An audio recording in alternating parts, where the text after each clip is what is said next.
Questa trasmissione è offerta da Associazione Pro Musica Ruda.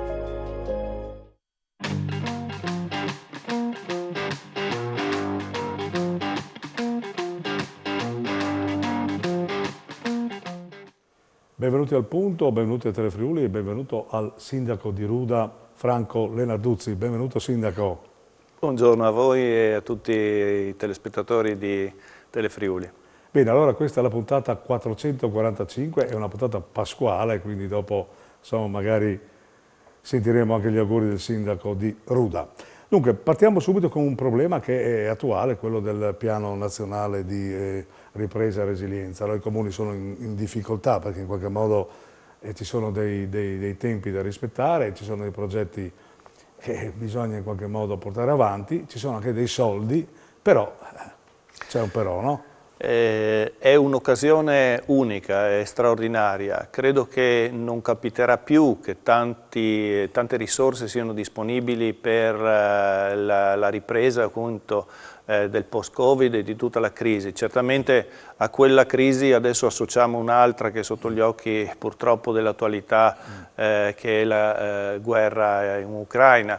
I comuni sono in difficoltà perché di fronte alle necessità e alla occasione che hanno di avere queste grandi risorse, quindi partecipare ai bandi eccetera, sono in difficoltà a partecipare ai bandi perché la situazione del personale di tutti gli enti locali, in particolare dei piccoli comuni che come rappresentante ANCI dei piccoli comuni sento di dover sottolineare, molto spesso si trovano a non riuscire ad avere il personale per fare le domande per i bandi e se nel caso dovessero arrivare queste risorse avranno grande difficoltà organizzativa a spendere quei soldi entro le date che sono stabilite dai bandi, quindi si parla appunto del 26 e 25-26 che vuol dire domani mattina.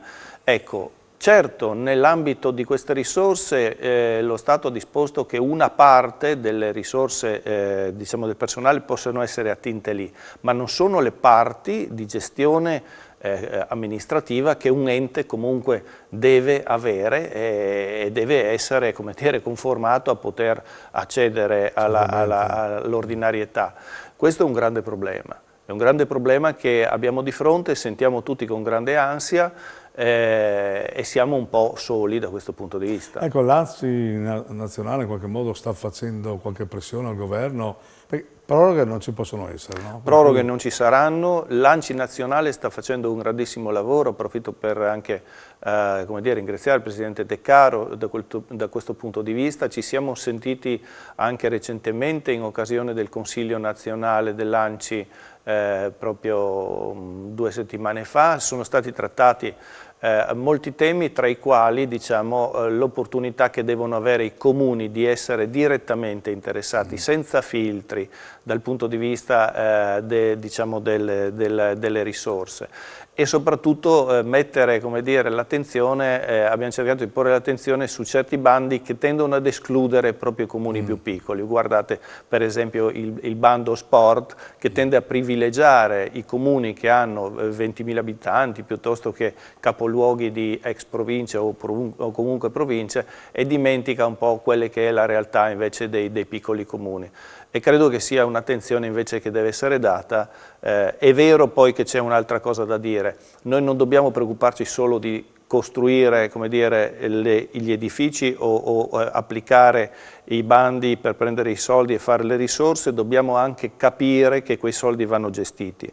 L'importanza secondo me del connubio che dobbiamo creare è anche dal punto di vista diciamo, dell'impiego di quei bandi per creare la continuità poi della gestione di quelle risorse. Inutile fare come dire, cattedrali nel deserto se poi appunto la realtà locale non riesce a utilizzare quella struttura. Poi il nostro Friuli ha queste peculiarità dei piccoli comuni che sono la massa più grande e anche più operosa della nostra Guardi, piccola patria, come si dice. Ha no? ragione e io credo che noi non dobbiamo vedere come problema il tema del piccolo comune che, come dire, fra virgolette, è un punto di spesa. Noi dobbiamo vederlo come risorsa. I nostri territori, soprattutto i miei amici che amministrano le montagne, le comunità in montagna, sono dei punti di presidio del territorio, vanno aiutati perché guai a depauperare quei comuni. Certamente. Lo spopolamento al quale tutti i piccoli comuni stanno purtroppo facendo i conti, rischia di mettere veramente in crisi non solo l'identità di un territorio, ma anche il controllo del territorio. Quindi investire sul piccolo comune significa investire sul futuro di quel presidio territoriale, di quell'ambito, di quella identità culturale e quindi evitare che ci sia poi un contraccolpo nel futuro. Il tema vero è che stiamo vivendo una tendenza globale, quindi si parla non solo del Friuli ma dell'Italia addirittura, è un fenomeno generale, dell'abbandono delle piccole comunità e della centralizzazione in città più grandi, no? Ecco, questa è una tendenza che è mondiale quasi e che noi dobbiamo nel nostro piccolo cercare invece di creare con delle politiche serie di invertire. Ecco, però Ruda ha dei progetti pronti, no? Sì. Pare che ci sono 2 o 3 cose molto importanti, sindaco. Sì, per fortuna noi siamo riusciti ad attivare delle sfide insomma, importanti. La prima che ricordo è appunto il grande recupero dell'ex amideria Chiozza, che è di proprietà del comune. Io ricordo che ero già vice sindaco da giovane, poi mollai la politica per un periodo per dedicarmi più al lavoro, ma insomma in quell'epoca ci furono 2 interventi importanti, perché in regione c'era una legge importante sull'archeologia industriale che si chiamava legge 24 e considerava insomma, delle risorse importanti per questi edifici. Poi è stata abbandonata quella politica, noi siamo riusciti come amministrazione a ottenere quasi 7 milioni di euro per rilanciare quel complesso di archeologia industriale e cercare in quegli spazi anche di collocare, stiamo studiando in questo senso, altre attività compatibili col recupero museale ma che siano anche come dire, attività che portano reddito. Dall'altra parte, quindi alla Mideria, abbiamo una buona notizia che riguarda il recupero di Villa Antonini, una villa del 1500, grande importanza anche perché dentro in quella villa dimorava l'artista Ossi Zinner e il suo compagno Federico Righi, 2 grandi artisti. Grazie anche devo dire, riconoscere un grande merito alla soprintendente Simonetta Bonomi, la dottoressa che è molto attenta alle peculiarità del territorio e grazie anche al suo lavoro siamo riusciti ad avere questo contributo per intervenire sulla villa. E poi l'idea insomma di ripensare le vecchie caserme, cioè le caserme che una volta erano sul nostro territorio regionale, presidio, diciamo, erano dappertutto. Perché mi pare che le ombre diciamo così, delle cortine di ferro stanno tornando piano piano. Stanno tornando, anche se come dire, la forma militare sarà diversa in termini di difesa, però comunque è un tema che non dobbiamo nascondercelo. Sì. Salutiamo tra l'altro tutti i nostri militari e forze dell'ordine impiegati in questo momento in un lavoro molto attento per la nostra sicurezza. Ecco Sindaco, il bilancio come l'avete chiuso? Sì, il bilancio siamo riusciti a non alzare... difficoltà, no? Grandi difficoltà. Il problema energetico c'è. Grandi difficoltà, sì. Siamo riusciti per adesso a non toccare le tasche dei cittadini, a continuare nella politica delle esenzioni o comunque dell'attenzione alle fasce più deboli, però siamo preoccupati effettivamente perché alla fine dell'anno, cioè quando sarà settembre, cominceremo a comprendere quanto va a incidere questa cosa dell'aumento delle bollette. Noi per fortuna nei 5 anni passati abbiamo fatto una politica di passare tutto il comune a LED. Quindi ogni anno abbiamo investito appunto sulla tecnologia. È dirimente per la spesa. Assolutamente, perché poi c'è un altro fattore, cioè risparmi soldi nella gestione corrente dove siamo più deboli come bilanci comunali e facendo investimenti, quindi tu togli praticamente attraverso l'investimento risparmi poi e questo è molto utile, insomma.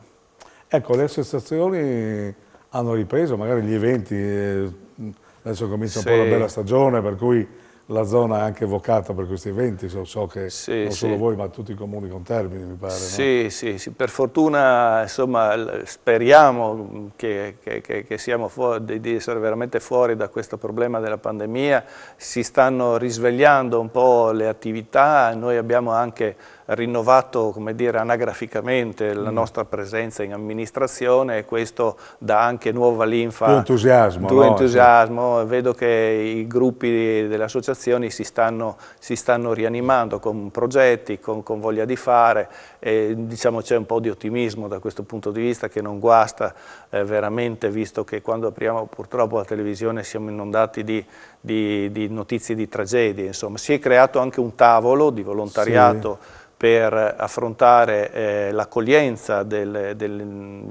bielorussi. proposito avete qualche... Abbiamo 18 persone che sono ospiti nella comunità, devo dire ben inserite, senza nessun problema. Noi poi come comunità abbiamo una grande tradizione di accoglienza che nasceva ancora dai progetti con Aiutiamoli a Vivere, che accoglievano i bambini della Bielorussia che avevano avuto problemi con Chernobyl e poi tutta l'accoglienza degli ultimi anni, insomma, sempre avuto un buon rapporto con la cultura che è proprio nel cuore dei friulani, insomma, credo. Sì, e da voi in particolare. Ecco, in chiusura, Sindaco, c'è qualche novità per quanto riguarda il personale, i segretari comunali, voi siete a posto, no? Noi siamo sempre sul filo, sul filo del rasoio, perché purtroppo le mobilità sono molto veloci nell'ambito dei comuni piccoli, non c'è, diciamolo, riconosciamolo, non c'è una grande, come dire, attesa ad andare a lavorare nei piccoli comuni, perché si sa che il problema insomma, di un lavoro di quel tipo lì è personale, cioè una persona uguale a un ufficio e quindi, o anche più a volte, quindi gli amministratori subentrano a fare a volte le PO o a fare addirittura la stesura degli atti, a contribuire a questo. Diciamo, a supplire, vero. Non è semplice anche da quel punto di vista. Perlomeno ecco, abbiamo notato che la Regione ci ha ascoltato quando noi dicevamo che le percentuali di soglia messe erano piuttosto basse in primis, sono state alzate di un pochino. Secondo noi non è sufficiente, bisogna trovare il modo di dare una mano più concreta ai piccoli comuni attraverso insomma, la politica è la soluzione, troviamoci attorno a un tavolo e discutiamo di questo. Bisogna il confronto, il sale della politica, esattamente. Bene, Sindaco, siamo giunti alla fine di questa puntata pasquale, magari gli auguri anche a nome dell'ANCI, insomma, che lei ha titolo per farlo, insomma, no? Per cui ai nostri telespettatori. Ringrazio dell'opportunità, certamente gli auguri più di passare una Pasqua serena e che effettivamente il futuro ci possa riservare una tranquillità e una speranza di rinascita anche dai grandi problemi che ci sono in questo momento nel mondo. Ecco, mi associo anch'io agli auguri del sindaco di Ruda, Franco Lenarduzzi, che ringrazio per la partecipazione, naturalmente un grazie al nostro regista Tiziano Campigotto, a tutto lo staff di Telefriuli e auguri anche a nome loro e a nome mio personale. Ci vediamo subito dopo Pasqua.